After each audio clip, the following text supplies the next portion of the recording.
అమరవీరుల స్తూపం వరకు జరిగేటువంటి క్యాండిల్ ర్యాలీలో తెలంగాణ రాష్ట్ర సాధనలో అనేక మంది విద్యార్థులు, యువకులు, మహిళలు, సబ్బండ వర్ణాలు అనేక త్యాగాలు చేసి ఆ త్యాగాల పునాదుల మీద ఏర్పడేటువంటి తెలంగాణ. జూన్ 2 అంటేనే గుర్తొచ్చేటువంటి మొదటి అంశం తెలంగాణ రాష్ట్ర సాధనలో తమ అమూల్యమైనటువంటి ప్రాణాలు అర్పించినటువంటి అనేక మంది అమరవీరుల యాది. ఆ అమరవీరులని యాది చేసుకునేటువంటి క్రమంలో భాగంగా జూన్ 1 నాడు వారందరికీ నివాళులర్పించడానికి మా అధినేత కేసీఆర్ గారు గన్ పార్కు దగ్గరికి వస్తూ ఉన్నారు. ఈ ర్యాలీలో పెద్ద ఎత్తున అందరూ పాల్గొనాలని మేము విజ్ఞప్తి చేస్తూ ఉన్నాం. అన్ని వర్గాలు, ఇది బీఆర్ఎస్ పార్టీ పక్షానే చేసిన, ఎందుకంటే 10 సంవత్సరాలు దాటింది. 10 సంవత్సరాల్లో తెలంగాణ ప్రాంతంలో జరిగినటువంటి అనేక అభివృద్ధి, సమగ్ర అభివృద్ధి, ప్రజల మౌలిక సమస్యల పరిష్కారం, తెలంగాణ దేనికోసమైతే తనలాడిందో, కొట్లాడిందో, ఆవేదన చెందిందో ఆ సమస్యలకు అన్నిటికీ అధినేత కేసీఆర్ గారి నాయకత్వంలో గత 10 సంవత్సరాల్లో పెద్ద ఎత్తున ప్రయత్నం జరిగిందనేటువంటి విషయం మనకు అందరికీ కూడా తెలుసు. ఇంకా అనేకం జరగాల్సి ఉంది. విభజన అంశాలకు సంబంధించినటువంటి అనేక అంశాలు ఇప్పటికీ కేంద్రం నానుస్తూ ఉంది. అట్లాగే మిగతా అనేక అంశాలు కూడా మనం సాధించుకోవాల్సినటువంటి అవసరం ఉంది.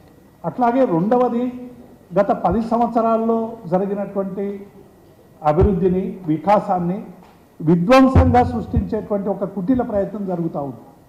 కాంగ్రెస్ పార్టీ ఏనాడు తెలంగాణ ఉద్యమంలో పార్టిసిపేట్ అయినటువంటి పార్టీ కాదు. మొదటి నుంచి కూడా తెలంగాణ ఉద్యమం ఉవ్వెత్తున ఎగిసిపడినప్పుడల్లా, తెలంగాణ ఉద్యమం అనేక సందర్భాల్లో అనేక త్యాగాలు చేసేటువంటి సందర్భంలో కావచ్చు, అనేక సందర్భాల్లో కూడా ఆనాడు అధికారంలో ఉన్నటువంటి కాంగ్రెస్ పార్టీ ఏనాడు తెలంగాణ ప్రజల ఆకాంక్షల్ని సరైనటువంటి రీతిలో గౌరవించలేదనేటువంటి అంశం మనకు అందరికీ కూడా తెలుసు. అది 52 దగ్గర నుంచి మొదలు పెడితే 2014 వరకు, 2014లో కూడా పెద్ద ఎత్తున టీఆర్ఎస్ పార్టీ 2001లో కేసీఆర్ గారు స్థాపించిన తర్వాత ఇంటి పార్టీ ఉండాలి, గులాబీ జెండా ద్వారా తెలంగాణ రాష్ట్రం సాధించాలని చేసినటువంటి ప్రయత్నంలో భాగంగా అనేక వీరోచితమైనటువంటి ఉద్యమాలకు నాయకత్వం వహించినటువంటి పార్టీ బీఆర్ఎస్ పార్టీ. కాబట్టి ఇటువంటి సందర్భంలో తెలంగాణ ఉద్యమంలో అన్ని వర్గాలు పాల్గొన్నారు. ఈ వర్గాలన్నీ కూడా మా జయశంకర్ గారు అనేక సందర్భాల్లో చెప్పినటువంటి అంశాన్ని మనం అందరం కూడా మరొకసారి గుర్తుంచుకోవాల్సినటువంటి అవసరం ఉంది. ఆర్ఎస్యు నుండి ఆర్ఎస్ఎస్ వరకు, రాడికల్ విద్యార్థి సంఘం నుండి రాష్ట్రీయ స్వయం సేవక్ సంఘ్ వరకు అనేక మంది కవులు, కళాకారులు, ఉద్యోగులు, జర్నలిస్టులు, మేధావులు, డాక్టర్లు, లాయర్లు, సబ్బండ వర్ణాలు ఈ ఉద్యమంలో పాల్గొన్నాయి. ఈ ఉద్యమంలో పాల్గొన్న వాళ్ళందరికీ కూడా మేము విజ్ఞప్తి చేస్తూ ఉన్నాం. ఈరోజు తెలంగాణ చరిత్రని, తెలంగాణ అస్తిత్వం మీద పెద్ద ఎత్తున దాడి జరుగుతూ ఉంది. ఒకవైపు చిహ్నాలలో ఉన్నటువంటి ఈరోజు చార్మినార్ సంబంధించి కావచ్చు, కాకతీయ కళాతోరణం గురించి కావచ్చు, ఈ రెండింటిని కూడా అందులో నుంచి మాయం చేసేటువంటి కుట్ర జరుగుతూ ఉంది. ఇది కేవలం గత 10 ఏళ్లలో జరిగినటువంటి అభివృద్ధిని అంత ఏమీ జరగలేదని చెప్పేటువంటి క్రమంలో భాగంగా కేసీఆర్ గారి పరిపాలన కావచ్చు, కేసీఆర్ గారి ఉద్యమ నేపథ్యం కావచ్చు, అవన్నీ కూడా మాయం చేయాలనేటువంటి ఒక ప్రయత్నం కాంగ్రెస్ పార్టీ చేస్తూ ఉన్నది. ఇలా చార్మినార్ అంటేనే శాంతికి చిహ్నం, గంగా జమున తహజీబుకి ఒక సింబల్. ప్రపంచవ్యాప్తంగా హైదరాబాద్ అనగానే మనకు స్ఫురణకు వచ్చేది చార్మినార్. ఇలా చార్మినార్ని ఒక మతం పేరు మీదనో, ఒక వర్గం పేరు మీదనో, ఇలా కొన్ని వర్గాలు చేస్తున్నటువంటి ఆలోచనలకి ఇలా కాంగ్రెస్ పార్టీ బలి కాబోతున్నదనేటువంటి విషయాన్ని నేను ఈ సందర్భంగా గుర్తు చేస్తూ ఉన్నాను. కాంగ్రెస్ పార్టీ ఇలా రేవంత్ రెడ్డి గారు అందులో చార్మినార్ని తీసివేసేటువంటి పద్ధతి కానీ, కాకతీయ కళాతోరణం కానీ, ఈ రెండు కూడా ఎవరికైనా ఎందుకు మనం చిహ్నాలు మారుస్తాం? రాష్ట్రంలో మొదటిసారి రాష్ట్రం ఏర్పడ్డప్పుడు ప్రభుత్వ చిహ్నాలు వస్తాయి. ఆ ప్రభుత్వ చిహ్నాలు నిర్ణయించేటప్పుడు అందరినీ ఆలోచించి మరి ఆ రోజు ఏల లక్ష్మణ్ గారి నాయకత్వంలో అనేక మంది కవులు, కళాకారులు ఆలోచించి ఒక చిహ్నాన్ని తయారు చేసి ఇలా 10 ఏళ్లుగా ఎటువంటి వివాదాలు లేనటువంటి చిహ్నాన్ని ఇలా మార్చేటువంటి ప్రయత్నం చేస్తూ ఉన్నారు.